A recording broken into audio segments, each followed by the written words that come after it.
विश्वास कहता है अमावस्या के दिन, उस श्राद्ध पक्ष की अमावस्या के दिन जो नदी, तालाब, बावड़ी, कुआं किसी भी एक जगह पर अपने पूर्वजों का नाम लेकर शाम के समय पर दिया लगाएगा, ये मेरा विश्वास कहता है उसके लिए कुबेर भंडारी भंडार जरूर बनेगा, पितृ भंडार जरूर बनेंगे। ये निश्चित। किसी भी नवरात्रि के पहले जो अमावस्या पड़ती है, चावल की कटोरी में एक कपूर का टुकड़ा रख दीजिए महाराज, छोटा सा, और कपूर का टुकड़ा रखकर उस कपूर को दरवाजे के बाहर कटोरी में ही, चावल रखी हुई कटोरी में ही उसको पितरों का स्मरण कर कर जला दीजिए। और जलाने के बाद उस चावल को कहीं भी किसी भी वृक्ष की छांव में पक्षियों के लिए डाल दीजिए। शिव महापुराण की कथा कहती है, अगर मान लो पितर आपको कष्ट दे रहे हैं, पितर आपको तकलीफ दे रहे हैं, कोई काम नहीं होने दे रहे हैं, या कहीं आपको ऐसा लगता है कि पितरों का दोष है, तो वो पितृ दोष देवी, अब ये जो आप करेंगे ये कब कर रहे हैं? अमावस्या के दिन आप उसको रख रहे हैं। अमावस्या के दिन उसको रखकर रात भर आपने रखा कपूर के साथ में, सुबह एकम पड़ गई, नवरात्रि लग गई, उसी दिन उसको जला, कुछ तकलीफें लग रही है तो एक पीपल का पत्ता ले लो, उसके ऊपर एक कपूर का टुकड़ा ले लो, सारे घर में घुमाकर उसको दरवाजे के बीच मध्य में जलाकर रख दीजिए। थोड़ी सी देर जला दीजिए, 20 से 25 मिनट के अंदर। स्वयं गुरु बाबा कहते हैं, राम सुनो, यदि कोई आरती में, पूजन में, घर में एक कपूर का टुकड़ा आरती के बाद में जब समर्पित करेगा तो उसको अश्वमेध यज्ञ का पुण्य प्राप्त हो जाएगा। अश्वमेध यज्ञ के पुण्य को पाने के लिए कपूर का टुकड़ा आज भी आरती में जलाया जाएगा, आज भी। एक कपूर का टुकड़ा सुखा का, इसीलिए हमारे यहाँ शास्त्र कहता है महाराज, जब आपको घर में अगर ऐसा लगने लगे कि 15 दिन से बहुत बेचैनी है, बहुत दुख तकलीफ लग रही है, कोई ना कोई बीमार पड़ रहा है, कुछ ना कुछ तकलीफें लग रही है, तो एक पीपल का पत्ता ले लो, उसके ऊपर एक कपूर का टुकड़ा ले लो, सारे घर में घुमाकर उसको दरवाजे के बीच मध्य में जलाकर रख दीजिए। थोड़ी सी देर जला दीजिए, 20 से 25 मिनट के अंदर मकान में एनर्जी वापस आ जाएगी, उस भवन में एनर्जी वापस प्राप्त हो जाएगी। अमावस्या के दिन आपको लगता है कि हमारे पूर्वजों का उद्धार नहीं हुआ, हमारे पूर्वजों का कल्याण नहीं हुआ, कहीं अधोगति में कोई चला गया है, उसका बस एक बार, रोज नहीं जरूरत है, प्रतिदिन जरूरत ही नहीं है, महीने में एक बार अगर अमावस्या के दिन भी आपने चंदन के, थोड़ा सा चंदन अगर मेरे देवाधिदेव महादेव को 7 स्थान पर समर्पित किया है। अशोक यहाँ पर वर्णन कर रही है, मैना, धन्य और कला की कथा कर रही है। तीनों ने सनकादि ऋषियों से मांगा। चंदन भगवान को अति प्रिय होता है, और चंदन ही एक ऐसा होता है जो पितरों को भी प्रिय होता है, जिसका स्पर्श मात्र लगने से पूर्वजों का कल्याण हो जाता है। वो चंदन का 7 स्थान शिवलिंग के बताए हैं, जहां पर भूल से भी अगर कोई चंदन की उंगलियां लगा देता है, 7 स्थान ऐसे हैं जहां चंदन की मात्र उंगलियां लगा देने से ही शिव पितृलोक के पितरों को मुक्ति प्रदान करके वैकुंठ लोक का निवास देते। और वो 7 स्थान जो चंदन के बताए गए हैं, पहला भगवान देवाधिदेव महादेव के शिवलिंग पर चंदन का लेपन। समझ लेना जरा बहुत अच्छे से।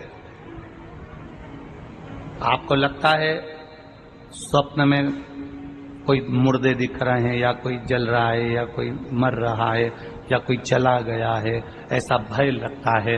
बच्चों को मानी भेजूंगी ऐसा हो जाएगा, पति को मानी भेजूंगी ऐसा हो जाएगा, कोई हमारे कोई गलत तो नहीं कर रहा है, आपको लगता है। 7 स्थान चंदन के बताएं महाराज। पहला शिवलिंग, दूसरा जहां गणेश जी का स्थान है, मालूम है ना सबको, जम के बोलो जरा, मालूम है ना सबको, जहां गणेश जी का स्थान है वहां अलग से गणेश जी बैठे, वहां नहीं। शिवलिंग में जलाधारी के ठीक सामने राइट में गणेश, लेफ्ट में कार्तिकेय, बीच में अशोक सुंदरी। तो पहला चंदन बाबा के शिवलिंग पर, दूसरा गणेश जी पर चंदन की उंगली, तीसरा षडानंद कार्तिकेय पर चंदन की उंगली, चौथा अशोक सुंदरी पर चंदन की उंगली, पांचवा जलाधारी पर चंदन की उंगली, छठा जो शिवलिंग का जल बह रहा है इसके ठीक विपरीत की ओर चंदन की उंगली, और सातवां चंदन नंदी के मस्तक के ऊपर जो दो सींग लगे रहते हैं उस पर चंदन की उंगली। ये कब लगाई जाती है?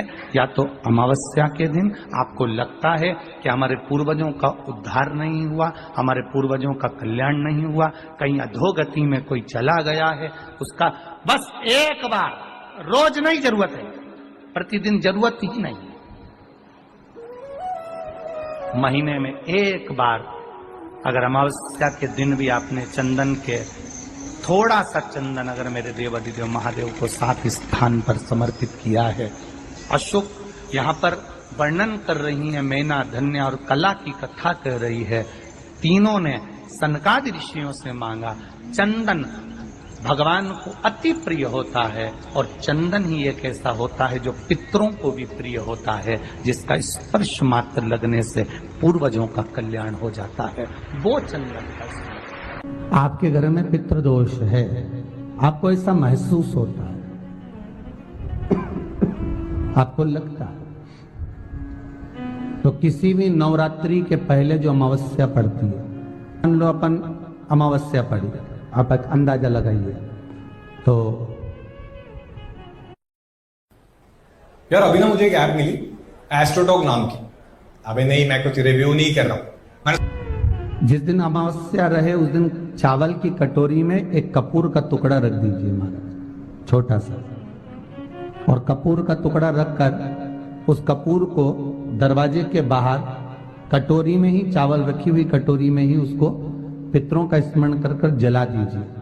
और जलाने के बाद उस चावल को कहीं भी किसी भी वृक्ष की छांव में पक्षियों के लिए डाल दीजिए। शिव महापुराण की कथा कहती है, अगर मान लो पितृ आपको कष्ट दे रहे हैं, पितृ आपको तकलीफ दे रहे हैं, कोई काम नहीं होने दे रहे हैं, या कहीं आपको ऐसा लगता है कि पितरों का दोष है, तो वो पितृ दोष देवी, अब ये जो आप करेंगे ये कब कर रहे हैं? अमावस्या के दिन आप उसको रख रहे हैं। अमावस्या के दिन उसको रखकर रात भर आपने रखा कपूर के साथ में, सुबह एकम पड़ गई, नवरात्रि लग गई, उसी दिन उसको जलाकर आपने पटक दिया।